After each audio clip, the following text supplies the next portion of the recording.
नमस्कार, स्वागत है आप सभी का हमारे इस बुलेटिन में। आपके साथ मैं अंजलि झा। तो बुलेटिन में आगे बढ़ेंगे, लेकिन इससे पहले अभी की क्या कुछ अपडेट है और आज दिन भर की क्या कुछ बड़ी खबर रहने वाली, इस पर नजर डालते हैं।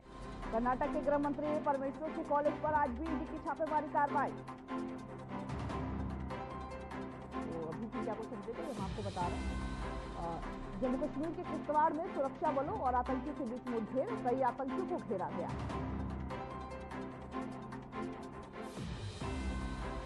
तो एस जयशंकर ने डेनमार्क के विदेश मंत्री रामचंद्र से की मुलाकात, आतंकवाद के खिलाफ एकजुटता का संदेश। उत्तर कोरिया में युद्धपोत की लॉन्च सेरेमनी के दौरान भीषण हादसा।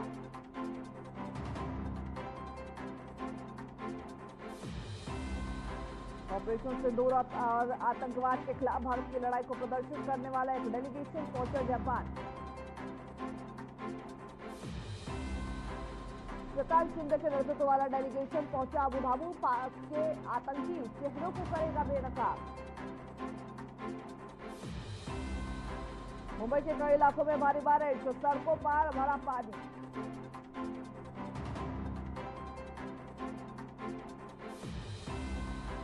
संजय झा और कनिमोझी के नेतृत्व में एक डेलीगेशन आज विदेश होगा रवाना।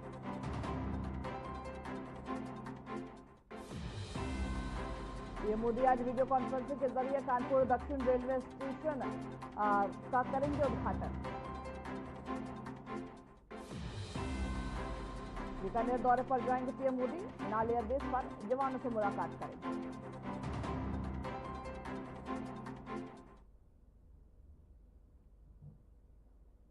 तो चलिए अब बढ़ते हैं बुलेटिन में खबरों की ओर, जहां दिल्ली भारतीय रेलवे में जल्द ही एक नया इतिहास रचा जाने वाला है। रेलवे स्टेशन की एयरपोर्ट जैसे जो सुविधाएं से लैस करने की दिशा में एक बड़ा कदम उठाया जा रहा। अमृत भारत स्टेशन योजना के पहले चरण में जहां देश भर के लगभग 1300 रेलवे स्टेशनों का कायाकल्प किया जा रहा, इस क्रम में प्रधानमंत्री नरेंद्र मोदी आगामी 22 मई को राजस्थान के बीकानेर से वीडियो कॉन्फ्रेंसिंग के जरिए 103 पुनर्विकसित स्टेशन है उसका उद्घाटन करेंगे।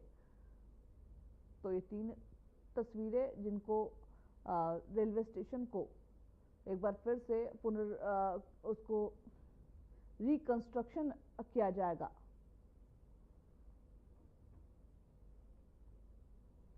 जनता दल यूनाइटेड के सांसद संजय कुमार झा के नेतृत्व में भारतीय सांसदों के एक प्रतिनिधिमंडल ने टोक्यो स्थित भारतीय दूतावास का दौरा किया। इस दौरान ही प्रतिनिधिमंडल ने जापान में भारत के राजदूत सिबी जॉर्ज से मुलाकात की। बैठक में द्विपक्षीय सहयोग, सांस्कृतिक आदान प्रदान और प्रवासी भारतीय समुदाय से जुड़े हुए विषयों पर चर्चा हुई। राजदूत सिबी जॉर्ज ने प्रतिनिधिमंडल का स्वागत किया और भारत जापान संबंधों को और मजबूत बनाने की प्रतिबद्धता जताई है।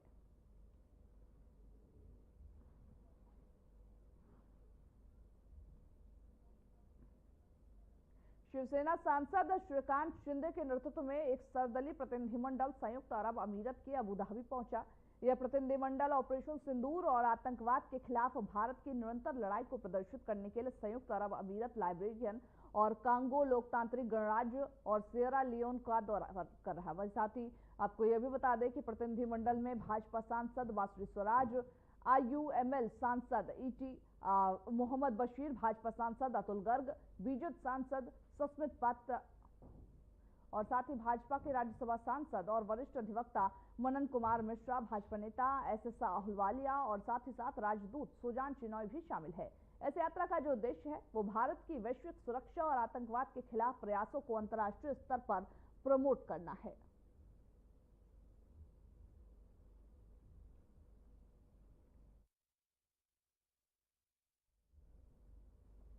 जनता दल यूनाइटेड के सांसद संजय कुमार झा के नेतृत्व में जो संसद सदस्य थे उनमें एक सर्वदलीय प्रतिनिधिमंडल ने संसद परिसर में महात्मा गांधी की प्रतिमा पर श्रद्धांजलि अर्पित की।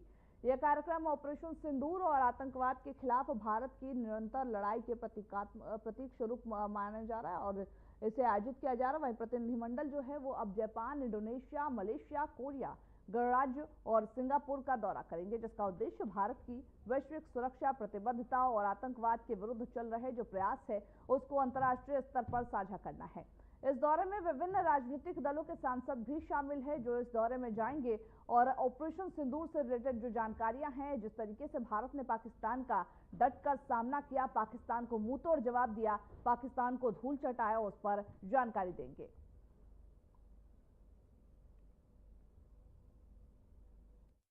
डीएमके सांसद कनिमोझी के नेतृत्व में एक सर्वदलीय प्रतिनिधिमंडल रूस, स्पेन सहित 5 अन्य जो देश हैं उनके दौरे पर रवाना हुआ है। इस दौरे का उद्देश्य ऑपरेशन सिंदूर और आतंकवाद के खिलाफ भारत की निरंतर लड़ाई को अंतर्राष्ट्रीय मंच पर प्रस्तुत करना है। कनिमोझी ने रवाना होने से पहले कहा कि हमारा उद्देश्य भारत के संदेश को विभिन्न देशों तक पहुंचाना है, ताकि दुनिया समझ सके कि जो कुछ भारत में हुआ उसके पीछे की सच्चाई क्या है, और यह जरूरी है कि पूरी दुनिया आतंकवाद के खिलाफ एकजुट हो। प्रतिनिधिमंडल में विभिन्न राजनीतिक दलों के सांसद शामिल हैं, जो कि भारत की सुरक्षा, प्रतिबद्धताओं और वैश्विक शांति के प्रति संदेश को आगे बढ़ाएंगे। Is to take the message of India to different countries and to explain what has happened here and to make the world understand what is the truth behind what has happened, and we have to resolve this problem, and the world has to stand together against terrorism. I think every country believes in that, and that is the message we are expected to take to the world also from India. Can IMF fund also be a talk? No, I don't want to get into details. I think all political parties from across the nation have come together, to sending representatives. So India stands as one, and we go together to represent our country. Our objective is to take the message of India to different countries and to explain what. वही देश और विदेश में कोविड-19 के ताजा जो उप variant है JN.1 से संबंधित जो वैश्विक और राष्ट्रीय स्थिति है उसको देखते हुए यूपी की योगी सरकार ने सतर्कता बरतनी शुरू कर दी है, जहां मुख्यमंत्री योगी आदित्यनाथ ने एक उच्च स्तरीय बैठक राज्य में कोविड संक्रमण की स्थिति की समीक्षा की है। उन्होंने स्वास्थ्य विभाग, शिक्षा विभाग और जिला प्रशासन जो अन्य संबंधित विभाग है उनके साथ, उनके अधिकारियों के साथ चर्चा की है और सभी को अलर्ट मोड पर रह करके काम करने के निर्देश दिए। मुख्यमंत्री ने बैठक में स्पष्ट किया कि भले ही वर्तमान में उत्तर प्रदेश में कोविड संक्रमण को लेकर कोई विशेष चिंता की बात नहीं है, लेकिन विदेशों में बढ़ रहे मामले जो हैं और बढ़ते मामलों को देखते हुए पूरी सतर्कता और सावधानी बेहद आवश्यक है। मुख्यमंत्री ने यह भी कहा कि सावधानी ही सुरक्षा है, इसलिए किसी भी तरह की लापरवाही राज्य हित में नहीं होगी।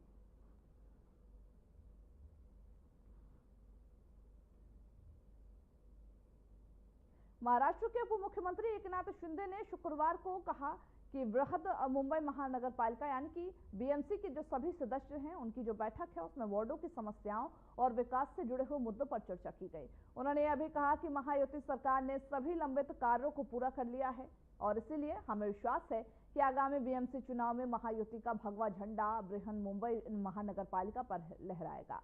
वही शिंदे ने यह भी स्पष्ट कर दिया कि राज्य सरकार मुंबई के विकास के लिए हर संभव सहयोग देने के लिए प्रतिबद्ध है। बैठक में विभिन्न क्षेत्रों में अधूरे प्रोजेक्ट्स की स्थिति और आगामी योजनाओं की भी समीक्षा की। के सभी नगर सेवक जो है आजी माजी नगर सेवक, इनकी आज बैठक हुई है। इस बैठक में उनके वार्ड में जो कुछ समस्या है, उनके विकास के काम है, इसको आज सुनने का भी प्रयास किया है और उसमें उनको विकास के लिए जो आवश्यक योगदान है, आवश्यक सहकार्य है, वो भी देने का बात हुई है, उस पर चर्चा हुई है। और मुझे पूरा विश्वास है कि जैसे हमारी महायुति की सरकार 3 साल पहले आ गई, मैं मुख्यमंत्री जब था, मैं और देवेंद्र फडणवीस जी, हम दोनों ने मिलकर जो शुरुआत में जो निर्णय लिए, उसके बाद हमारे साथ अजीत दादा भी आ गए, लेकिन जब वो निर्णय लेने के बाद इतने बड़े निर्णय लिए हैं कि लोगों के घर का मामला हो, यहाँ पर कंक्रीट के रोड हो, यहाँ पर एसटीपी का मामला हो, यहाँ पर ब्यूटिफिकेशन का काम हो, बाला साहेब ठाकरे आपला दवाखाना हो, मेट्रो का काम हो, जो प्रलंबित काम है वो सभी कामों को अंजाम देने का, बड़े गार्डन हो, अर्बन फॉरेस्ट हो, पोल्यूशन कम करने का काम हो, यहाँ पर ये सभी कामों को अंजाम देने का काम महायुति ने किया है। और महायुति जो विधानसभा में जो 2.5 साल में हमारे महायुति ने काम किया, वो विधानसभा में लोगों ने हमारे को जो सहयोग किया, जो लैंडस्लाइड मैंडेट दिया है, वैसे ही यह महायुति ने किया हुआ काम पिछले कई सालों से जो नहीं हुआ, वो महायुति ने किया है। इसलिए इस मुंबई महापालिका के चुनाव में महायुति का भगवा झंडा ये मुंबई महापालिका पर लहराएगा, ये विश्वास है। और इसलिए सभी लोग आज हमारे पदाधिकारी, हमारे नगर सेवक काम कर रहे हैं, क्योंकि हम चुनाव मद्देनजर रखकर, चुनाव को देखकर कोई काम नहीं करते। चुनाव हो या ना हो, हमारा काम शिवसेना का शुरू रहता है और इसीलिए लोग हमारे साथ जुड़ रहे हैं, हमारे साथ आ रहे हैं। शिवसेना पार्टी जो जनसुराज पार्टी के संस्थापक प्रशांत किशोर ने शनिवार को सारण में जनता को संबोधित करते हुए स्पष्ट किया कि उनका उद्देश्य मुख्यमंत्री बनना नहीं है, बल्कि बिहार का समग्र विकास करना है। उन्होंने कहा, कुछ लोग कह रहे हैं कि मैं सीएम बनना चाहता हूं, लेकिन आप मुझे नहीं जानते। मैंने 10 मुख्यमंत्रियों को बनाने में मेहनत की है। किशोर ने आगे कहा कि मेरा सपना है कि बिहार तब विकसित माना जाएगा जब हरियाणा और पंजाब से लोग रोजगार की तलाश में बिहार आएंगे। उन्होंने अपने अभियान को बदलाव की दिशा में एक जन आंदोलन बताया और लोगों से इसमें भागीदारी की भी अपील की। ये भाई, ये आदमी इतना बढ़िया बढ़िया बतिया रहा है, अपने लिए क्या चाहता है? वोट मंगवे नहीं किया, पैसा चंदा लिया नहीं, तो ये काहे इतना मेहनत कर रहा? कुछ लोग कह रहा है कि हम मुख्यमंत्री बनने आए हैं, आप हमको न जानते हैं, हम इतना छोटा सपना लेकर पैदा नहीं हुए हैं। 1-2 नहीं, 10-10 को मुख्यमंत्री को बनाने में कंधा लगाए हैं। ये मुख्यमंत्री बनने के लिए इतना मेहनत नहीं कर रहे हैं, ये पसीना इसलिए बहा रहे हैं कि ये सपना लेकर आए हैं कि अपने जीवन काल में एक ऐसा भी दिन देखें जब इसी बिहार में हरियाणा, पंजाब से, गुजरात, महाराष्ट्र से जब लोग रोजी रोजगार मजदूरी करने आए, तब मानेंगे कि बिहार में विकास हुआ। होना चाहिए कि नहीं होना चाहिए? जरा आप जोर से बोलो यार, होना चाहिए कि नहीं होना चाहिए? ना, आवाज नहीं आया। होना चाहिए कि नहीं होना चाहिए? तो अगर आपको मेरा सुझाव ठीक लगा, आपको मेरा प्रयास ठीक लगा, तो और कुछ नहीं, एक बार हाथ उठाकर आशीर्वाद दीजिए और बताइए कि ये प्रयास होना चाहिए कि नहीं होना चाहिए? बिहार में बदलाव का ये अभियान चलना चाहिए कि नहीं चलना चाहिए? जोर से बोलिए, चलना चाहिए कि नहीं चलना चाहिए? आपका आशीर्वाद है ना हमारे साथ? है ना साथ? करें ना प्रयास? प्रयास होना चाहिए ना भाई? तो बोलिए जय बिहार, जय बिहार, जय बिहार। वही त्रिपुरा के मुख्यमंत्री डॉक्टर माणिक साहा ने अगरतला स्थित प्रज्ञा भवन में आयोजित नियुक्ति वितरण कार्यक्रम में हिस्सा लिया। इस अवसर पर उन्होंने विभिन्न विभागों में चयनित कर्मचारियों को नियुक्ति पत्र सौंपे। मुख्यमंत्री ने इस अवसर पर राज्य सरकार की प्रतिबद्धता को दोहराया और नियुक्ति प्रक्रिया को पारदर्शी और समयबद्ध बनाने के लिए प्रशासनिक सुधारों की आवश्यकता पर बल दिया। उन्होंने कहा कि सरकार युवाओं को रोजगार प्रदान करने के लिए निरंतर प्रयासरत है। इस कार्यक्रम में शिक्षा मंत्री, स्वास्थ्य मंत्री और अन्य वरिष्ठ अधिकारी भी उपस्थित रहे।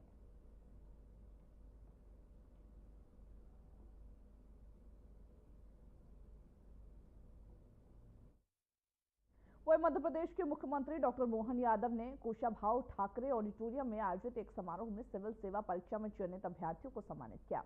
इस अवसर पर उन्होंने कहा कि हमारा उद्देश्य केवल प्रशासनिक पदों पर सीमित नहीं है, बल्कि हम चाहते हैं कि बिहार का विकास इस स्तर तक हो जो कि हरियाणा और पंजाब से लोग तलाश में, जो रोजगार की तलाश में बिहार आए। वही सीएम ने सिविल सेवा अभ्यर्थियों को सम्मानित किया है।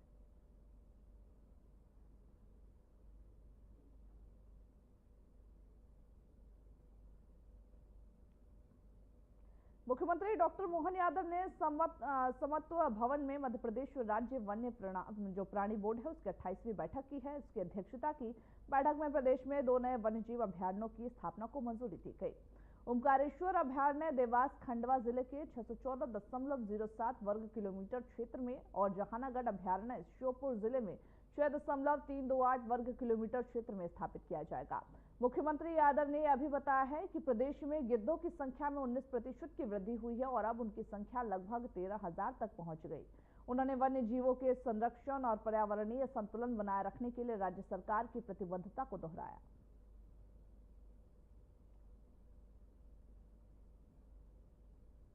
वहीं दिल्ली एनसीआर में बुधवार को मौसम ने अचानक करवट ली। दिन भर भीषण गर्मी और उमस ने लोगों को परेशान कर रखा था, लेकिन रात में होते ही धूल भरी आंधी और तेज हवाओं ने माहौल बदल दिया। कई इलाकों में हल्की बारिश भी दर्ज की गई, जिससे गर्मी से कुछ राहत मिली। वहीं साउथ, नॉर्थ और वेस्ट दिल्ली में ओले भी गिरे। आंधी और बारिश के कारण कई जगहों पर सड़कों पर धूल का जो गुबार था वो छा गया, जिससे यातायात भी कई घंटों प्रभावित रहे। कुछ इलाकों में बिजली की आपूर्ति में व्यवधान भी देखे गए। हालांकि हल्की बारिश ने गर्मी से जूझ रहे जो लोग हैं उनको थोड़ी राहत जरूर दी है। मौसम विभाग ने लोगों से सतर्क रहने और अनावश्यक घर से बाहर न निकलने की सलाह दी है। ये आपके टीवी स्क्रीन पर 8 तस्वीरें हैं अलग अलग जगहों से, जहां पर मौसम किस तरीके से बदलता हुआ नजर आ रहा है। जहां दिन भर धूप ने लोगों को परेशान कर रखा था, तो दूसरी ओर जैसे ही बारिश हुई वैसे लोगों को राहत जरूर मिली है, लेकिन तेज हवाओं और आंधी की वजह से कई ऐसे पेड़ थे जो गिर गए, जैसे हम तस्वीरों में भी आपको दिखा रहे हैं, और कई ऐसे बिजली के खंभे थे जो गिर गए, जिसकी वजह से काफी परेशानियों काफी देर तक जो यातायात थी वो बाधित रही। प्री मानसून बारिश ने मुंबई में भी दस्तक दे दी है। मौसम विभाग ने 22 मई तक येलो अलर्ट जारी किया है। महाराष्ट्र में जो कई जिले हैं उसमें समेत मुंबई महानगर ने मंगलवार की शाम जमकर बारिश हुई। महज 1 घंटे की बारिश में कई अंधेरी, सबवे और साथ ही दहिसर में पानी भर गया। मौसम विभाग ने महानगर में बुधवार को, गुरुवार को भारी बारिश होने की बात कही थी। मुंबई सहित जो ठाणे और साथ ही पालघर में आगामी 3 दिनों के लिए येलो अलर्ट जारी किया गया। खराब मौसम के चलते मछुआरों के लिए भी एडवाइजरी जारी की गई। तो ये 8 तस्वीरें आपकी टीवी स्क्रीन पर है, जहां पर मुंबई में बारिश के साथ ही जलजमाव की जो स्थिति है वो साफ तौर पर देखी जा रही है और इसकी वजह से यातायात तो बाधित हुआ, लेकिन साथ ही कई लोगों के घरों में भी पानी घुस गया। हालांकि जो रेस्क्यू टीम है वो भी वहां पर पहुंची है और लोगों को बचाने की कोशिश कर, लेकिन फिलहाल मुंबई में भारी बारिश ने दस्तक दी है। मौसम विभाग की माने तो 22 मई तक कुछ ऐसा ही मौसम रहने वाला है। वहीं देश के कई राज्यों में अचानक मौसम बदलने से आंधी और तेज बारिश का सिलसिला शुरू हो गया। वहीं बुधवार की रात यूपी के अलग अलग जिलों में तेज हवा चलने के साथ ही भारी बारिश भी हुई। वहीं कई जगह आसमान से ओले भी गिरे। हालांकि एक तरफ जहां लोगों को तपती गर्मी से राहत मिली, तो दूसरी तरफ लोगों के जान माल दोनों का ही नुकसान हुआ है। कई लोगों की जान चली गई तो कहीं घरों में आग लग गई। उत्तर प्रदेश में पिछले 12 घंटों में 19 लोगों की मौत हुई है। बताते ये चले कि यूपी के मेरठ, संभल, अमरोहा, हापुड़ समेत 12 जिलों में झमाझम बारिश और आंधी ने भारी तबाही मचा दी। कई इलाकों में पेड़ और बिजली के खंभे उखड़ गए। तो वही राज्य सरकार ने सभी जिलों के प्रशासन को अलर्ट रहने को कहा है और राहत कार्य में तेजी लाने के निर्देश दिए हैं। उत्तर प्रदेश के बदायूं जिले के उझानी कस्बे में स्थित एक फैक्ट्री में बुधवार की रात भीषण आग लग गई। दमकल की गाड़ियां मौके पर पहुंच गई और आग बुझाने का प्रयास किया गया। फिलहाल आग लगने के कारणों का पता नहीं चल सका है, लेकिन आग की लपटें और धुआं दूर तक दिखाई दे रही थी। वही घटनास्थल पर पुलिस और प्रशासनिक अधिकारी भी मौजूद रहे और स्थिति का जायजा लिया गया। फैक्ट्री के आसपास के क्षेत्रों को सुरक्षित किया गया और लोगों से सावधानी बरतने की अपील की गई थी। आग पर काबू पाने के लिए दमकल कर्मियों की टीम भी लगातार प्रयासरत रही। तो वही अधिकारियों ने यह भी बताया कि आग पर काबू पाने के बाद नुकसान का आकलन किया जाएगा। इस बीच स्थानीय लोग भी राहत बचाव कार्य में मदद करते नजर आए। वही घटना के बाद से उझानी कस्बे में बिजली आपूर्ति प्रभावित है, जिससे गर्मी के कारण लोगों को कठिनाई का सामना करना पड़ रहा। अधिकारियों ने जल्द से जल्द बिजली आपूर्ति बहाल करने का आश्वासन दिया। वही आग पर काबू पा लिया गया।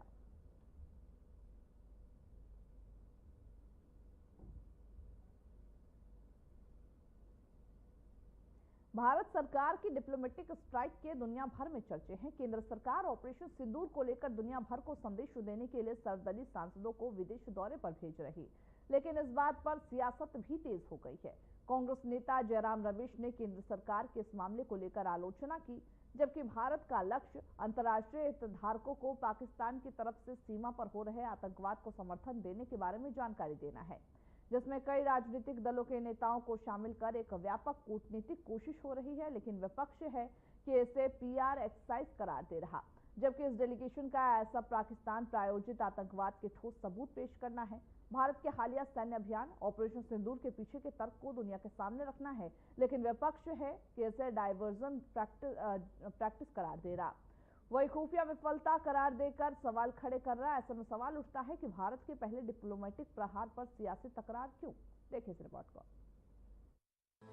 आतंकवाद पर पाकिस्तान को बेनकाब करने के लिए भारत की ऑल पार्टी डेलीगेशन की पहली टीम आज रवाना हो चुकी है। ऑपरेशन सिंदूर और पाकिस्तान की नापाक हरकतों को वर्ल्ड वाइड फ्लैश करने के लिए, दुनिया के सामने उजागर करने के लिए केंद्र सरकार सर्वदलीय सांसदों के साथ डेलीगेशन को अलग अलग देशों में भेजने की तैयारी कर रही है। अब जब पहला डिप्लोमेटिक वार भारत कर रहा है, सरकार का मकसद है कि इन डेलीगेशंस के जरिए पूरे विश्व में पाकिस्तान की सच्चाई सबके सामने आ सके और जिस तरह से भारत ने ऑपरेशन सिंदूर के जरिए पाकिस्तान में स्थित कई आतंकी ठिकानों को मार गिराया, उसके बारे में पूरा विश्व जान सके। लेकिन भारत की डिप्लोमेटिक स्ट्राइक पर कांग्रेस को एतराज है, विपक्ष को एतराज है। पहले कांग्रेस ने सरकार को इस मुद्दे पर घेरा कि जिन सांसदों के नाम उस डेलीगेशन में शामिल करने के लिए भेजा था, उसे सरकार ने स्वीकार नहीं किया और अब अपनी तरफ से कांग्रेस के सांसदों के नाम डेलीगेशन की लिस्ट में शामिल कर दिए।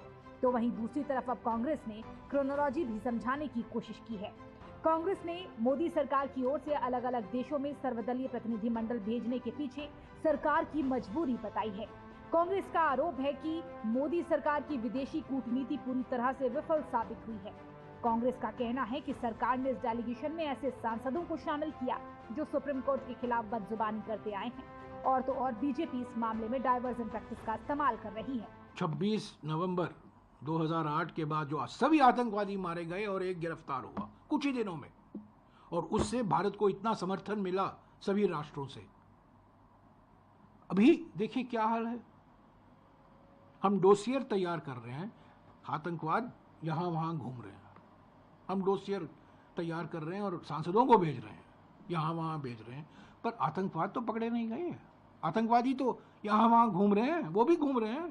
कहां घूम रहे हैं? उनको गिरफ्तार कीजिए, पूछताछ कीजिए, वो क्यों यहां वहां घूम रहे हैं? असली बात वो है, पहलगाम के आतंकवादी कहां हैं? 1 महीने होने वाले हैं अभी। देखिए, पार्टी का फैसला है, मैं पार्टी का फैसला हमेशा मानता हूँ, लेकिन ये डेलीगेशन वाला जो मसला है उससे कोई मसला हल होने वाला नहीं है। मेरी व्यक्तिगत भावना है। अब तक 200 देशों में प्रधानमंत्री 2-2 बार 3-3 बार 4-4 बार जाकर आए, तब हमारे रिलेशन और पाकिस्तान के बारे में सच बात क्यों नहीं बताई गई? जयशंकर पूरे वर्ल्ड में घूमते रहते हैं, डिफेंस मिनिस्टर घूमते रहते हैं, आपकी बात का प्रभाव नहीं पड़ा है, उसका मतलब सरकार फेल है। विदेश नीति के मामले में सरकार पूरी तरह से फेल है। सरकार के इस फैसले का हिस्सा न केवल उसकी खुद की पार्टी बीजेपी है, बल्कि देश की सभी पार्टियां शामिल हैं। लेकिन कांग्रेस पार्टी ने ऑपरेशन सिंदूर पर भारत सरकार के इस वैश्विक अभियान को एक पीआर अभ्यास करार दिया है। ये टिप्पणी उस वक्त सामने आई है जब पहलगाम हमले और उसके परिणाम स्वरूप भारत और पाकिस्तान के बीच संघर्ष के मद्देनजर राष्ट्रीय सुरक्षा के मुद्दे पर सरकार को घेरने के प्रयास चल रहे हैं। तो वहीं ऑल पार्टी डेलीगेशन को लेकर बीजेपी का कहना है कि हम देश हित की सोच रहे हैं, दल हित की नहीं। कांग्रेस एक वो पार्टी थी जो कभी देश की बात करती थी। अब कांग्रेस है वो जो पाकिस्तान की बात करती है। कांग्रेस के कुछ नेता जिनको सुबह चीन याद आता है, दोपहर तक उनको तुर्की याद आने लग पड़ता है और रात आते आते पाकिस्तान याद आने लग पड़ता है। ये लोग देश का खाते हैं और विदेश का गुण। मतलब सेना का अपमान करना और पाकिस्तान के YouTube कंटेंट क्रिएटर की तरह बात करना, जो बात DGISPR बोल रही है, जो बात मुनीर बोल रहा है, उसी बात को बार बार बोलना, मतलब कांग्रेस और पाकिस्तान दोनों बोले एक ही जुबान। और एक तरफ तो वहां पर वो फील्ड मार्शल बनाए जा रहे हैं युद्ध हारने के बाद, और यहाँ पर फील्ड मार्शल जो है वो पाकिस्तान के प्रोपेगेंडा को बढ़ावा दे रहे हैं कांग्रेस पार्टी में बैठे हुए। पर पहली बार थोड़ी सेना का अपमान किया गया है। ऑल पार्टी डेलीगेशन की ब्रीफिंग के जरिए भारत सरकार न केवल आतंक के गढ़ को सबके सामने लाने की तैयारी कर रही है, बल्कि भारत का लक्ष्य न केवल पाकिस्तान को बेनकाब करना है, साथ ही पाकिस्तान के खिलाफ वैश्विक सहमति बनाना भी है और अपने कूटनीतिक स्थिति को और मजबूत करना है। ऐसे में सियासी दलों को ये समझना होगा कि राजनीतिक मतभेद की परवाह किए बगैर जब देश संकट में हो, तब राष्ट्रीय हित सर्वोपरि रखना ही होगा। राजनीति को पीछे रखकर एकजुट होकर आगे बढ़ना ही होगा, कदम मिलाकर चलना ही होगा। Bureau report, RNTV। तो चलिए खबरों के हमारे इस बुलेटिन में बस इतना ही। मुझे दीजिए इजाजत। नमस्कार।